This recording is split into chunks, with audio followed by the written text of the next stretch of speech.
Это не профессиональный танцевальный зал. В обычном детском саду города Балыкчи все дети поют и танцуют на уровне хореографической школы. Костюмы пошиты с иголочки, осанка, как у настоящих артистов. Дети готовятся к выступлению. Этот детский сад во многом показательный. Воспитатели здесь работают с большой отдачей и заинтересованностью. Джилыс Керимова в 2017 году победила в конкурсе «Воспитатель года». Она внедрила передовую для многих детских садов методику по развитию сенсорики ребенка в младших группах. Помимо развития мелкой моторики, на ее занятиях ребенок осваивает практические навыки. Завязать шнурки на ботинках, закрепить одежду на бельевую веревку – простое дело для малыша после такой гимнастики для рук. С каким удовольствием дети работают с предметами разной формы, размера и цвета. Живопись для ребенка – это занятие ценное не результатом, а самим процессом. С кистью в руке он экспериментирует и творчески осмысляет окружающий мир. На что похож отпечаток разрисованной руки? Например, на осьминога. Воспитатели проводят занятия по рисованию в самом светлом зале детского сада, чтобы у детей появились радостные ассоциации с этим видом творчества.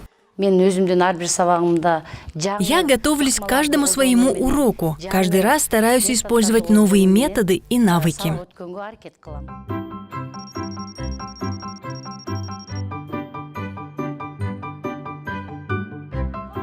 Работа детских садов, независимо от вида собственности, строится на единых требованиях, на законах об образовании и о дошкольном образовании, а также по стандартам, установленным правительством. Однако, многие детские сады усиливают программу дополнительными элементами. Детсад в селе Таш-де-Бе – это отрывок из эпоса «Манас». Воспитатель Оксана Сулайманова говорит, так у детей развивается память и навыки публичного выступления. В этом детском саду изучение народных традиций добавили к образовательной программе. А это соревнования силачей и традиционная конная игра кыс-кумай. Во взрослом варианте всадник, если догонит девушку, имеет право ее обнять. В детском саду победитель вручает девочке цветок. Дети 21 века, им нужно что-нибудь новое искать. Мы в поиске все время. Если все время будет одно и то же, им неинтересно. Та же рисование. У нас мы рисуем на камнях, не на листочках, а на досочках. Я все время в поиске, я все время в интернете. Вообще, подвижным коллективным мероприятиям здесь уделяют очень большое внимание. Воспитатели считают своим успехом, когда замкнутый домашний малыш через 2 месяца превращается в общительного, творческого ребенка, не боящегося сцены. Есть разница. Дети, которые ходят в детский сад, и дети, которые не ходят в детский сад. Если их собрать, большая разница. Дети, которые ходят в детский сад, они не закомплексованные, они могут и свободно выйти спеть, и смогут свободно выйти потанцевать, и свободно отвечают на вопросы.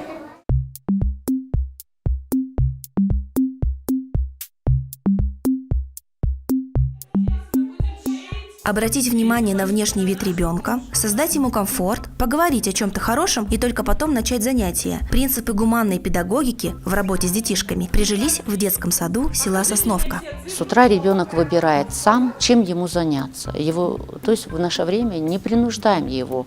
Вот ты будешь это получать, вот мы будем сегодня этим заниматься. И они делятся на подгруппы и занимаются. Кто-то занимается музыкальным образованием, кто-то хочет на развитие речи, грамоте обучаться, кто-то хочет именно заниматься аппликацией, ИЗО. Способность обучаться чему-то новому зависит от эмоционального состояния ребенка. За этим здесь внимательно следят.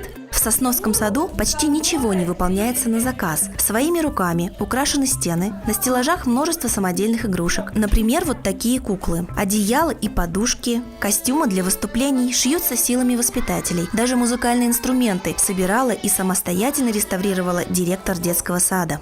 Я бы хотела, чтобы мои дети, сельские дети, ничем не отличались от городских детей. К этому я всю жизнь стремлюсь. К этому я создаю условия со своим коллективом, со своими родителями, изыскать какие-то финансы, сшить им костюмы красивые.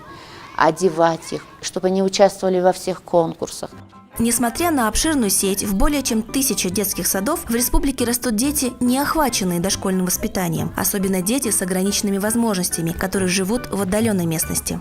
Эту задачу часто берут на себя неправительственные организации. Разрабатываются маршруты для специалистов, своего рода выездных воспитателей. Дома в присутствии родственника они занимаются с детьми.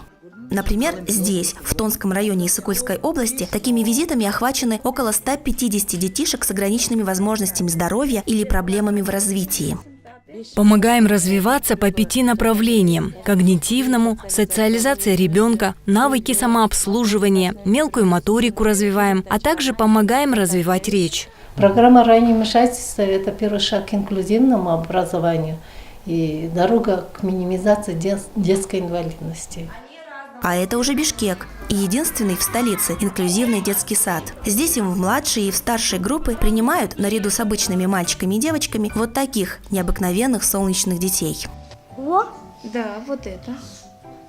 Да. Такая форма образования решает проблему адаптации детей в обществе. Воспитательный процесс и методика подбираются с учетом способностей каждого ребенка. По словам педагогов, инклюзивный детский сад должен обеспечивать особым детям психологическую поддержку и содействовать интеллектуальному и личностному росту каждого из них.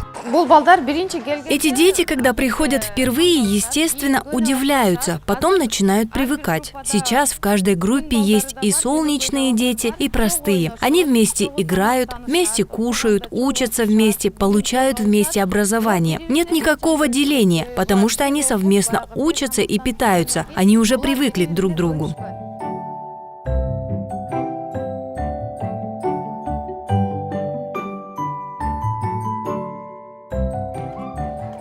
Ребята, которые выпускаются из детских садов, в школе на расхват у учителей. Они более усидчивы, внимательны и делают большие успехи. Эту планку коллективы дошкольных образовательных учреждений по всей стране стараются не опускать. Ведь детский сад – это первая ступень для образованного и культурного человека. Мы не камера хранения, одним словом. Мы даем им знания, они творчески развиваются. Министерство образования не требует, чтобы они могли писать и считать, и все. Но тем не менее мы готовим их. Они у нас первый класс идут с большим багажом знаний.